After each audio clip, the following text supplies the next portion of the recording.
সুতরাং আমাদের একটা দাবি মানতে হবে।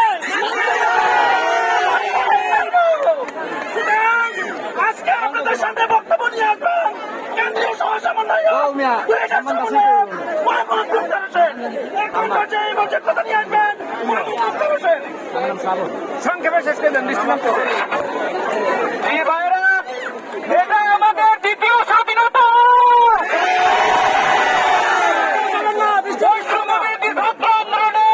কেন্দ্রীয় কমিটি কর্তৃক গৃহীত একটা দাবি যতক্ষণ আদায় না হবে আমরা ততক্ষণ রাজপথে থাকবো।